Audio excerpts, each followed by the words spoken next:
ওম শান্তি। আজকে 25শে মে 2022 আমরা শুনছি প্রাত সাকার বাংলা মুরলী আজকের মহাবাক্য। এই মহাবাক্যে বাবা বলেছেন, মিষ্টি বাচ্চারা নিদ্রাজিত হও, রাতে জেগে জ্ঞান চিন্তন করো, বাবার স্মরণে থাকলে খুশির মাত্রা বৃদ্ধি পাবে। বাবা দুই অভ্রান্ত শিক্ষা আমাদেরকে দিতে এসেছেন। আমাদের এই সঙ্গম যুগে কি করে আমাদের প্রতি নিঃশ্বাসে নিঃশ্বাসে আমাদের কামাই করতে হবে।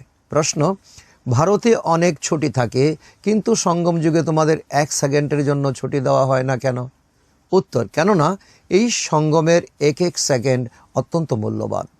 এই সময় প্রতিটি শ্বাসে বাবাকে স্মরণ করতে হবে, রাত দিন সার্ভিস করতে হবে। আজ্ঞাকারী বিশ্বস্ত হয়ে স্মরণের দ্বারা বিকর্মকে বিনাশ করে সম্মানের সাথে সরাসরি বাবার সাথে ঘরে ফিরে যেতে হবে।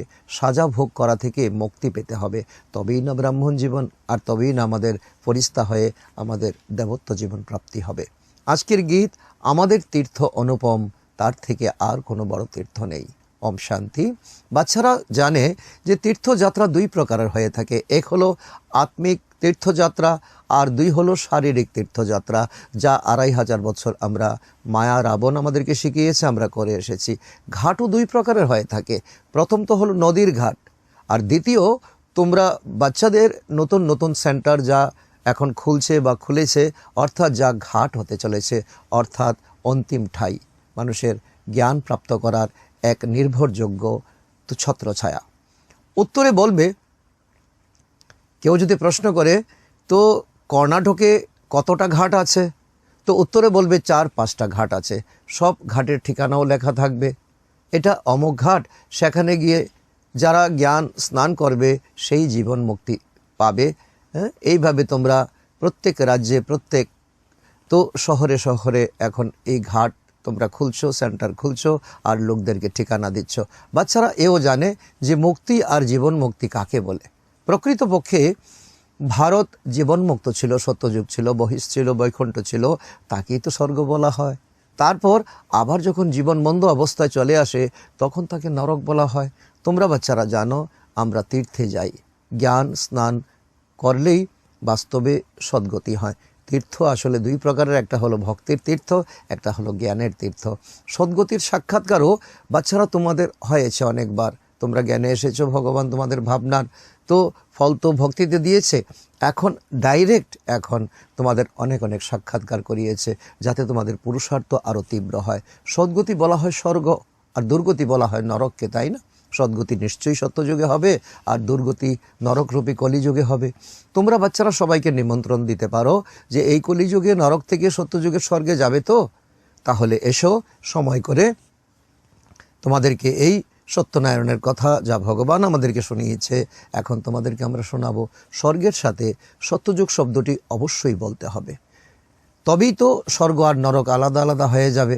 নতুবা মানুষ বলবে, তো স্বর্গ নরক তো এখানেই আছে, যারা সুখ সুবিধাতে আছে তারা মনে করে স্বর্গে, আর যারা দুঃখে আছে, না খেয়ে আছে, অভাব অনটনে আছে, তারা মনে করে তারা নরকে আছে। বাস্তবে তা নয়, তাদের সময়ই 2টা। স্বর্গের সময় একটা 2500 বৎসর দিন, আর নরকের সময় আরেকটা 2500 বৎসর তো অন্ধকার, অর্থাৎ রাত্রি। স্বর্গ আর নরককে ভারতবাসীরাই জানে প্রকৃত রূপে। এখানে তো সত্যযুগে যাবে দেবী দেবতা ধর্মাবলম্বীরা। এখন যারা তোমরা পড়াশোনা করছো, এখন যারা জ্ঞান শুনছো ভগবান থেকে, এখন যারা কামাই করছো, সে কথা দুনিয়ার কেউ জানে না। দুনিয়ার তো মিথ্যা ডিগ্রি নিয়ে অনেক দৌড়াদৌড়ি, রেশারেশি, অনেক প্রকারের তো দৌড়ঝাঁপ চলছে দুনিয়াতে, কম্পিটিশন। তো প্রত্যেকের নিজ নিজ ধর্ম আর নিজেদের ধর্মশাস্ত্র আছে না? সুতরাং প্রত্যেকের নিজেদের ধর্মশাস্ত্র পড়া উচিত, নিজেদের ধর্মশাস্ত্রই কল্যাণকারী হবে। তো বাচ্চারা তোমরা জানো, আমরা পূর্বের মতোই উঁচু কুলের ছিলাম, সত্যযুগে ছিলাম। এই সত্যযুগ আমরা এই ডিগ্রি কী করে প্রাপ্ত করেছি? এই সঙ্গম যুগে যখন আমরা শূদ্র থেকে ব্রাহ্মণ হয়েছি, আর ব্রাহ্মণ হয়ে যখন আমরা ভগবান থেকে পড়াশোনা করেছি। এই আমাদের বাস্তবে আমাদের ধর্মশাস্ত্র। যতক্ষণ তোমরা বাচ্চারা মানুষকে ড্রামার রহস্য না বোঝাবে, ততক্ষণ পর্যন্ত মানুষ ঘোর অন্ধকারে থাকবে। আর এই অন্ধকারে থাকা তো ভগবানের পছন্দ নয়। সেজন্য ভগবান পরমধাম থেকে ছুটে এসেছেন বাচ্চাদেরকে আলোতে নিয়ে যাওয়ার জন্য, স্বর্গে নিয়ে যাওয়ার জন্য। সেই জন্যই চিত্রের দ্বারা বোঝানো উচিত যে পরমপিতা পরমাত্মা এখন তো প্রত্যেক বাচ্চাদেরকে তো তাদের অন্য ভাইদের বোঝানোর জন্য অনেক চিত্র তৈরি করেছে। তোমরা বাচ্চারা সব যোগ সম্পর্কেই তো জেনে গেছো, চিত্র ছাড়া মানুষকে বোঝাতে পারবেই না, কারণ এটা হলো ম্যাপ, এটা হলো চিত্র, এটা হলো প্রত্যক্ষ করার এক মাধ্যম। বুদ্ধিতেই বসবে না চিত্র ছাড়া। তোমরা স্কুলেও ম্যাপ ছাড়া কাউকে বোঝাও যে ফ্রান্স, ইংল্যান্ড অমুক স্থানে আছে, ওরা কিছুই বুঝতে পারবে না। সুতরাং এই বিষয়ে চিত্র ছাড়া কিছু বোঝাতে পারবে না। চিত্র সামনে এনে বোঝানো উচিত যে এটা ড্রামা, এটা ড্রামা, এটা হলো ড্রামার রহস্য, এটা সিঁড়ির চিত্র, এটা কল্পবৃক্ষের চিত্র। এইভাবে তোমরা বিভিন্ন চিত্রের দ্বারা সকলের অন্ধের তো লাঠি হতে পারো। এখন বলো যে তুমি কোন ধর্মের বলো। এই চিত্রগুলো যদি তোমার বুদ্ধিতে বসে তাহলে অবশ্যই তুমি আদি সনাতন তো দেবদেবী ধর্মের, আর যদি না বসে তাহলে তুমি এই ধর্মের এই সেকশনেরই নও।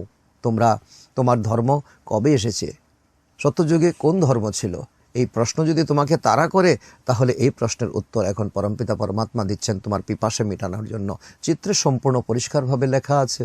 সত্যযুগে ত্রেতায় যখন সূর্যবংশী চন্দ্রবংশীরা ছিল তখন অন্যান্য ধর্মরা ছিল না। অন্যান্য ধর্ম তো পরে এসেছে, ইব্রাহিম পরে এসেছে, বুদ্ধ পরে এসেছে, ক্রাইস্ট পরে এসেছে।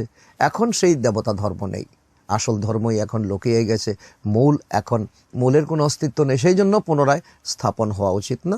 পরমধাম থেকে পরমাত্মা ছুটে এসেছেন, এখন তোমাদের ছোট ছোট চারা গাছে পরিণত করেছেন। তোমাদেরকে এক থেকে অন্যের স্যাপলিং লাগাচ্ছেন, যেমন মোমবাতি এক থেকে আরেকটা জ্বালানো হয়। এখন দুনিয়া পুরানো হয়ে গেছে, সুতরাং পুনরায় নতুন দুনিয়া স্থাপনা হওয়া উচিত। নতুন দুনিয়াতে লক্ষ্মীনারায়ণের রাজত্ব ছিল, এই স্মৃতি তোমাদের আসা উচিত, তাই না? লক্ষ্মীনারায়ণের চিত্রই হলো মুখ্য চিত্র। লক্ষ্মীনারায়ণের নাম অনেক প্রসিদ্ধ কিনা, তাদের জন্য বড় বড় মন্দির তৈরি করা হয় তাদের সম্মানার্থে। তো তাদের নামাকরণ আছে, শিবেরও অনেক নামাকরণ আছে, তো দেবতাদেরও অনেক নামাকরণ আছে। অনেক মন্দির শিবের উদ্দেশ্য তৈরি করা হয়েছে। প্রথম মন্দির হলো সোমনাথ মন্দির, ওনার নামও প্রসিদ্ধ, ওনার নামও সোমনাথ, কারণ তিনি এই সঙ্গম যুগে তো সোমরস নামে, জ্ঞান নামে রস অমৃত আমাদেরকে পান করিয়েছেন, এই জন্য পরমাত্মার নাম রাখা হয়েছে সোমনাথ। তো মানুষ তো অনেক নাম রেখেছে পরমাত্মার, যত গুণ যত কর্তব্য তত তার নাম রাখা হয়েছে, কোথাও ঈশ্বর দিয়ে, কোথাও তো নাথ দিয়ে, তো শিবের নাম রাখা হয়েছে, শিবের মন্দির রাখা হয়েছে। সুতরাং সকলকে বোঝাতে হবে রুদ্র, শিব, সোমনাথ এসব নাম কেন রাখা হয়েছে, তো পাপকাটেশ্বর কেন রাখা হয়েছে, বদ্রীনাথ কেন রাখা হয়েছে, না বুঝেই অনেকে নাম রেখে দিয়েছে। সেই জন্য মানুষ বিভ্রান্ত হয়ে গেছে। বাস্তবে এখন তার পর্দা খোলার সময় হয়ে গেছে। ওনার যথার্থ নাম হলো রুদ্রগীতা জ্ঞানযজ্ঞ। বাবা বলেন, বাচ্চারা আমার এই জ্ঞানযজ্ঞের দ্বারাই বিনাশের জ্বালা প্রজ্বলিত হবে। এ হলো ভগবান ভগবান স্বয়ং এখন ব্রহ্মার মুখ দিয়ে এখন এই রহস্য এখন খুলে দিচ্ছেন। সুতরাং যখন কেউ প্রথমে আসবে তাকে গীতার আধারে তো জ্ঞান অবশ্যই বোঝাতে হবে। গীতায় লেখা আছে না, ভগবানুবাচ মামেকম স্মরণ করো তবে বিকর্ম বিনাশ হবে, তুমি আমার কাছে চলে আসবে। তো সে কোন চিত্র হতে পারে, কোন চেহারা হতে পারে, কোন রূপ হতে পারে, তো অবশ্যই মনের মধ্যে প্রশ্ন জাগবে। আর এই প্রশ্নের সমাধান পরমপিতা পরমাত্মা এখন পরিষ্কার করে আমাদেরকে বুঝিয়েছেন। যেমন তুমি বিন্দু, আত্মার পিতাও পরমপিতা পরমাত্মা বিন্দু, ওনাকে বিন্দু রূপে, বিন্দুর থেকে অসংখ্য তো কিরণ ছড়িয়ে পড়ছে। এইভাবে পরমপিতা পরমাত্মাকে চিন্তা করো, তো চিন্তনে তোমার জন্ম জন্মান্তরের পাপ তোমার তো নিঃশেষ হয়ে যাবে, তুমি মুক্তিপ্রাপ্ত হয়ে যাবে। উনি হলেন অসীমের পিতা, যিনি স্বর্গের রচয়িতা, জীবন মুক্তি দাতা, তো এই বিশ্বের রচয়িতা। তার নামই হলো হ্যাভেনলি গডফাদার, যিনি হ্যাভেন স্থাপনা করেন, তাই না? হ্যাভেনে তিনি থাকেন না, হ্যাভেন স্থাপনকারী হচ্ছেন ভগবান। স্থাপনা বিনাশ পালনার কার্য তিনি করেন, অবশ্যই করেন। সুতরাং বাবা বলেন, আমি পারলৌকিক পিতাকে স্মরণ করো আর নিজেকে অশরীরী আত্মা মনে করো, তবেই জন্ম জন্মান্তরের পাপ তোমার ভস্ম হবে। না হলে আমার কাছে কি করে আসবে বলো? আমি তোমাকে আহ্বান করছি, তুমি আমাকে ডেকেছো, নিমন্ত্রণ দিয়েছো, আমি তোমাকে বিধি বলে দিচ্ছি। বাবা বলেন, বাচ্চারা এটা তোমাদের অন্তিম জন্ম, সেই জন্য আমার সাথে যুক্ত হলে তোমাদের বিকর্ম বিনাশ হবে, আর পাপ মুক্ত হয়ে শুদ্ধ পবিত্র আত্মা তুমি আমার সঙ্গে এখন ঘরে চলতে পারবে। একই বলা হয় যোগ অগ্নি। তো মানুষ তো শারীরিক সুস্থতার জন্য অনেক রকম যোগ তো শিখতে যায় বা শেখানো হয়। এখন পারলৌকিক বাবা বলছেন, আমার সাথে যুক্ত হও, এটাই হলো পরম যোগ, এটা হলো রাজযোগ, সর্বশ্রেষ্ঠ যোগ। আর এই জ্ঞান ধারণ করো, তবেই তোমাদের বিকর্ম বিনাশ হবে, আর আমি তোমাদের সত্যযুগে বৈকুণ্ঠের বাদশাহী প্রাপ্ত করাবো। আমি তোমাদের হাতে নিয়ে এসেছি, তো শতযুগরূপী বাদশাহ তোমাদের জন্য আমি হাতে নিয়ে এসেছি। সুতরাং মানা উচিত, তাই না? পরমাত্মার এই এখন জ্ঞান, এখন যুগের এই ডিরেকশন এখন মানা উচিত, পালন করা উচিত। বাবা বলেন, হে আমার নিদ্রাজিত বাচ্চারা, বাবা আমাদের কাছে টাইটেল দিচ্ছেন, একটু কম ঘুমিয়ে পরমাত্মাকে চিন্তন করলে জন্ম জন্মান্তরের পাপ তোমার বিনাশ হবে। নিদ্রাকে জয় করে বাবাকে স্মরণ করো, কেননা তোমাদের আমার কাছে আমার নিরাকার দুনিয়াতে আসতে হবে। তো কী করে আসবে? সারাদিন যদি খাই পরি জীবনের মধ্যে, তো কম্পিটিশনের মধ্যে দৌড়াতে থাকো, ধন রোজগার করতে থাকো, তাহলে তো তুমি পবিত্রই হবে না। আমার কাছে কী করে আসবে বলো তো? যদি কৃষ্ণ হতো তবে বলতো আমার বৈকুণ্ঠে আসতে হবে। যে যেখানকার নিবাসী হবে তো সেই স্থানের লক্ষ্যকে নির্দেশ করবে, তাই না? কৃষ্ণ বৈকুণ্ঠের অধিবাসী, কৃষ্ণ বৈকুণ্ঠে নিমন্ত্রণ দেবে। পরমাত্মা পরমধামের নিবাসী, তিনি পরমধামের নিমন্ত্রণ দিচ্ছে আমাদেরকে, আমার সমান হয়ে আমার সঙ্গে ঘরে চলো, তারপর তুমি সত্যযুগে আসতে পারবে।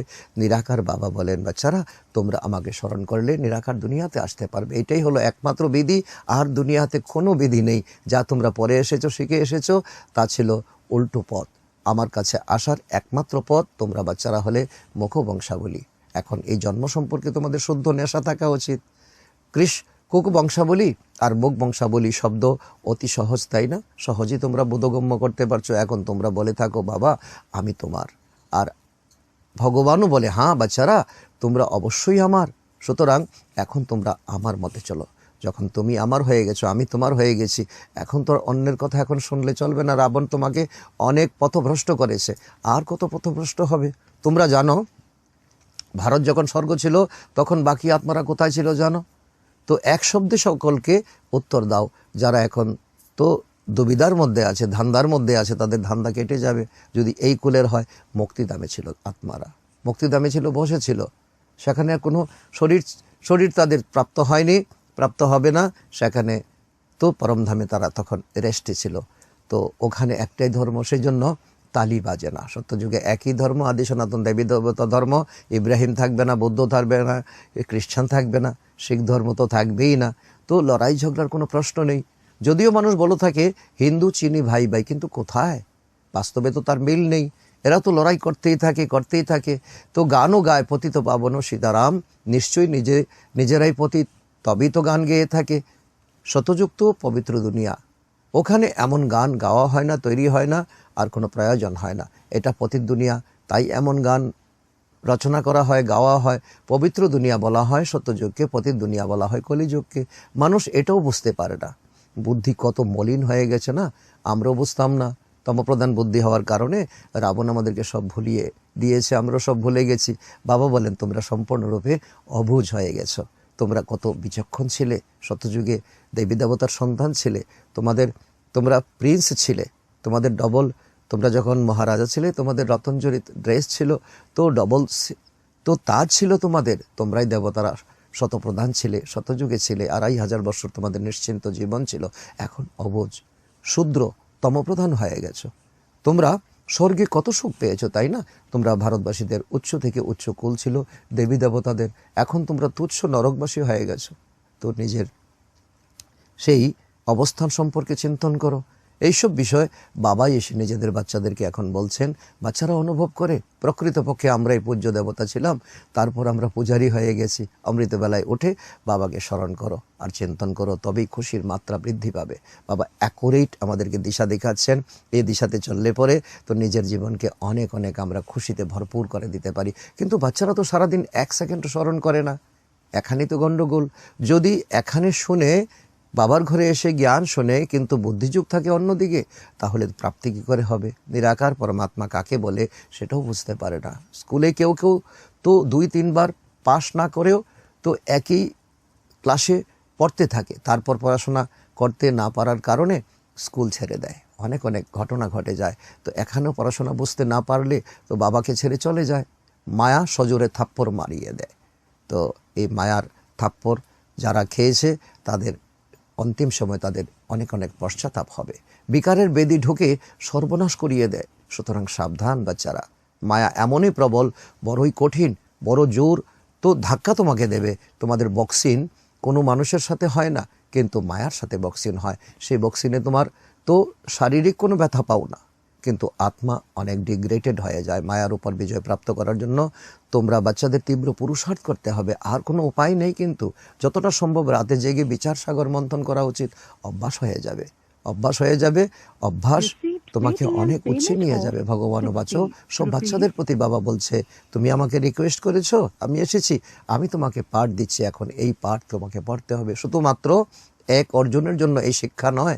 সবাই যুদ্ধের ময়দানে দাঁড়িয়ে আছো না, তো বাবা সব বাচ্চাদের বলছেন, বাচ্চারা রাতে জেগে মোস্ট বিলেভেড বাবাকে স্মরণ করলে বিকর্ম বিনাশ হয়ে যাবে আর জ্ঞানের ধারণা হবে। তা না হলে বিন্দুমাত্র ধারণা হবে না। যদি আমার আজ্ঞা উল্লঙ্ঘন করো, আমাকে স্মরণ না করলে অনেক সাজা ভোগ করতে হবে, তখন কিন্তু আমি সাহায্য করতে পারবো না। ঈশ্বরীয় ডাইরেকশন তো অবশ্যই তোমরা পেয়ে থাকো। আমি তোমাদের অতি মিষ্টি বাবা, আমি বাবা হিসেবে তোমাদের এখন ডাইরেকশন দিচ্ছি। তো সযত্নে তোমাদেরকে পড়াচ্ছি, আমাকে স্মরণ করলে আমার কাছে আসতে পারবে। সাজা ভোগ করে আসা এটা তো ঠিক নয়, তখন তো সেই সুখ শান্তি তুমি প্রাপ্ত করবে না, সেই তার থেকে অনেক বঞ্চিত হয়ে যাবে।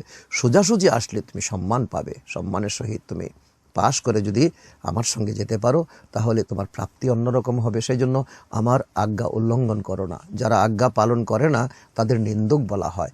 উনি হলেন সত্য বাবা, সত্য সদ্গুরু, সুতরাং ওনার আজ্ঞা পালন করা উচিত, তাই না? সে বাবা কত মিষ্টি। আত্মা আর শরীর তো দুই কাঞ্চন করে তোলেন এখন বাবা। তো ম্যাজিকের দ্বারা আত্মাকে তো শুদ্ধ হলে পরে শুদ্ধ আত্মার শুদ্ধ শরীর প্রাপ্ত হবে। কাঞ্চন কায়া শুধুমাত্র সুস্থতাকে বলা হয় না, আত্মাও পবিত্র, শরীরও পবিত্র। তো জীবনের মূল্যই অন্যরকম, তাকেই বলা হয় কাঞ্চন কায়া। সত্যযুগী শরীর, দেবতাদের কাঞ্চন কায়া ছিল না, এখন তো সবার আবর্জনার কায়া হয়ে গেছে, তার এগেনেস্ট হয়ে গেছে। এখন রোগ ব্যাধিতে জর্জরিত হয়ে গেছে, পাশ তত্ত্ব তমপ্রদান হয়ে গেছে। সুতরাং শরীর দেখো কেমন তৈরি হয়ে গেছে, চেহারা দেখো কেমন হয়ে গেছে। কৃষ্ণের অনেক মহিমা আছে না, এমন শরীর তো তোমরা স্বর্গেই পেতে পারো। কাঞ্চনকায়া শরীর, এখন তোমরা এমন দেবতা তৈরি হচ্ছ। তো এখন সে দৃঢ় নিশ্চয় রাখো, পড়াশোনার প্রতি মনোযোগী হও। সুতরাং প্রধান বিষয় হলো রাতে জেগে স্মরণ করলে অভ্যাস তৈরি হবে। একটু একটু করে কম করতে করতে দেখবে শরীর অ্যাডজাস্ট করে নেবে। নিদ্রাকে জয় করতে হবে। অভ্যাস করলে সব কিছুই তো হয় না, কাজ কারবার তো রুটি বেলা, রান্না করা ইত্যাদি সব কিছু অভ্যাসের দ্বারাই শিখতে হয়, তাই না? বাবাকে স্মরণ করাও শিখতে হবে। যাকে সম্পূর্ণ কল্প ভুলে গেছো, এখন ওই বাবাকে স্মরণ করতে হবে। তো কাজটা তো কঠিন, কিন্তু প্র্যাকটিস করলে এই কঠিন সহজ হয়ে যাবে। তবেই তো বাবা খুশি হবেন। তা না হলে বলবেন, বিশ্বস্ত আজ্ঞাকারী তোমরা বাচ্চা নও, বাবা আমাদেরকে সার্টিফিকেট দিতে পারেন না। তারপর অনেক দণ্ডভোগ করতে হবে। ভগবানের বাচ্চা যদি দণ্ডভোগ করো তাহলে তো ভগবানের কত দুঃখ হবে। তার ভাগ্যে মার আছে। সন্তান যদি মার খায়, পিতার কি কখনো ভালো লাগে? এখানে সামান্য কিছু হলেও কেউ রেগে গিয়ে তো বিগড়ে যায়, ঝগড়া করতে শুরু করে, আর ওখানে ধর্মরাজ সাজা দেবেন, তখন কেউ কি কিছু করতে পারবে? কেউ কিছু করতে পারবে না। পিতাও তখন পিতার স্থানে থাকবে না, ধর্মরাজের পাঠ শুরু হবে। যেমন জেলে গভর্নমেন্ট ফ্রিতে কত কাজ করিয়ে দেয়, নেয়, কেউ কোনো পরিশ্রম ছাড়াই তো জেল ভোগ করে, কাউকে পরিশ্রম করতে হয়। সুতরাং ধর্মরাজ পুরীতে যখন ধর্মরাজ সাজা দেবেন তখন কেউ কিছু করতে পারবে না। অন্তর্মনে বুঝবে যে আমার দোষেই তো আজকে আমি সাজাপ্রাপ্ত হচ্ছি, সাজা ভোগ করছি। এটাও অনুভব করবে যে আমি বাবার আজ্ঞা পালন করিনি বলে এই ধরনের সাজা আমি ভোগ করছি। আর তাই বাবা বলেন, যতটা সম্ভব আমাকে স্মরণ করো, আর তবেই তুমি আমার সঙ্গে সম্মানের সঙ্গে ঘরে যেতে পারবে। আর এই প্রাপ্তি তো আমাদের প্রত্যেকের প্রয়োজন। আচ্ছা দেখো, ভারতে সবাই যত ছুটি পেয়ে থাকে এমনটা কিন্তু আর কোথাও পাওয়া যায় না। কিন্তু এখানে তোমাদের এই সঙ্গম যুগে তোমরা ব্রাহ্মণ হয়েছ, 1 সেকেন্ড তোমাদের ছুটি নেই। কেননা বাবা বলেন, প্রতিটি শ্বাসে শ্বাসে স্মরণে থাকো। এক একটি শ্বাস ভীষণ মূল্যবান না? কারণ এই সঙ্গম জীবনে তোমার সারা তো 5000 বছর ড্রামার তোমার রেকর্ড তৈরি করতে হবে। বাচ্চাদের রাত দিন তো বাবার সার্ভিস করা উচিত।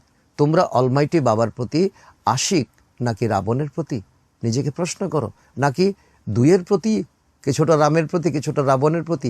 নিশ্চয়ই দুইয়ের প্রতি আশিক হতে হয়। বুদ্ধিতে এটাই থাকবে যে উনি এই রথে আছেন। তো বাবা বলছে কি, তোমরা অলমাইটি বাবার প্রতি আশিক নাকি তার রথের প্রতি আশিক? বাবা অত্যন্ত সুন্দর প্রশ্ন করেছেন যে ভগবানের প্রতি না ব্রহ্মার প্রতি নাকি দুইয়ের প্রতি? তো উত্তর কি আসবে? দুইয়ের প্রতি নিশ্চয়ই আমরা আশিক, কারণ ব্রহ্মার জীবনকে আমাদের ফলো করতে হবে, ব্রহ্মার পুরুষার্থকে আমাদের ফলো করতে হবে। বুদ্ধিতে এটাই থাকবে যিনি এই রথে আছেন, কিন্তু স্মরণ করতে হবে পরমপিতা পরমাত্মাকে, কারণ সম্পত্তি ওনার থেকে আমরা প্রাপ্ত করছি, তাই না? সেই জন্য তোমরা এর প্রতি আশিক হয়েছ, পরমাত্মার প্রতি আশিক হয়েছ। ব্রহ্মার তো জীবন দর্শনকে তোমরা শিখেছ, কিভাবে ব্রহ্মা ত্যাগ করেছেন, কিভাবে তপস্যা করেছেন ব্রহ্মা বাবার, তো জীবন আদর্শকে তোমরা মেনে নিয়েছ। শিবের মন্দিরে সার রাখা হয় না, তাকে পুজোও করা হয়, কত গুহ্য বিষয়।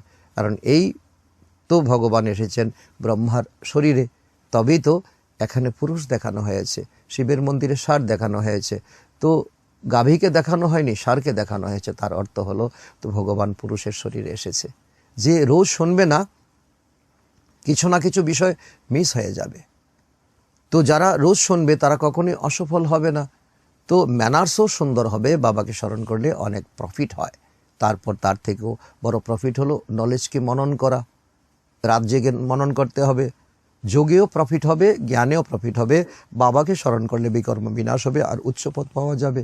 বাবা যেখানে থাকেন সেটা হলো মুক্তিধাম, পরমধাম, ব্রহ্মলোক। কিন্তু সবচেয়ে ভালো হলো এই ব্রাহ্মণদের লোক। এই সময় তোমরা এখন শূদ্র থেকে ব্রাহ্মণ হয়েছ, তোমাদের জীবন হিরতুল্য জীবন। ব্রাহ্মণরা পৈতা অবশ্যই ধারণ করে, যারা কোক বংশাবলী ব্রাহ্মণ টিকিও রাখে। কেননা বাবা আমাদের অর্থাৎ ব্রাহ্মণদের চটি ধরে নিয়ে যান। এই সময় এই শিক্ষা আমাদেরকে পরমাত্মা দিচ্ছেন। আচ্ছা, মিষ্টি মিষ্টি হারানেদি বাচ্চাদের প্রতি মাতা পিতা বাপদাদার স্মরণের স্নেহ সুমন আর সুপ্রভাত। আত্মাদের পিতা ওনার আত্মারূপী বাচ্চাদেরকে জানাচ্ছেন নমস্কার। আমরা আত্মারূপী সন্তানরা আমাদের মাতা পিতা বাপদাদাকে জানাই স্মরণের স্নেহ সুমন এবং সুপ্রভাত। ধারণার জন্য মোক্ষসার 1 নম্বর, শরীর এবং আত্মা দুই কাঞ্চন করে তোলার জন্য বাবাকে স্মরণ করার অভ্যাস গড়ে তুলতে হবে। কখনো বাবার আজ্ঞা উল্লঙ্ঘন করবে না। নাম্বার 2, ঈশ্বরীয় পঠন পাঠন করার সময় চেক করবে বুদ্ধি এদিক ওদিক দৌড়াচ্ছে না তো। কখনো পড়াশোনা মিস করবে না, মায়ার বক্সিনে হার মানবে না। বরদান, সকল আত্মাদেরকে শুভ ভাবনা শুভকামনার অঞ্জলি প্রদানকারী প্রকৃত সেবাধারী ভব। বাবা অত্যন্ত তো শক্তিশালী বরদান আমাদেরকে দিচ্ছেন। শুধুমাত্র বাণীর সেবাই সেবা নয়, শুভ ভাবনা শুভকামনা রাখাও কিন্তু সেবা। ব্রাহ্মণদের অকুপেশনই হলো ঈশ্বরীয় সেবা।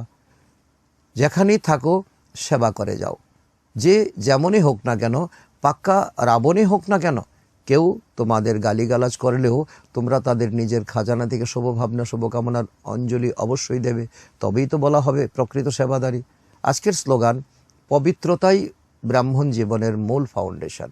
দুনিয়া ধ্বংস হয়ে গেলেও তোমরা তোমাদের ধর্ম ত্যাগ করবে না। তো এজন্য ধরত পরিয়ে ধর্ম না ছড়িয়ে আজকের সমান আমি প্রকৃত সেবাধারী আত্মা। আচ্ছা, ওম শান্তি।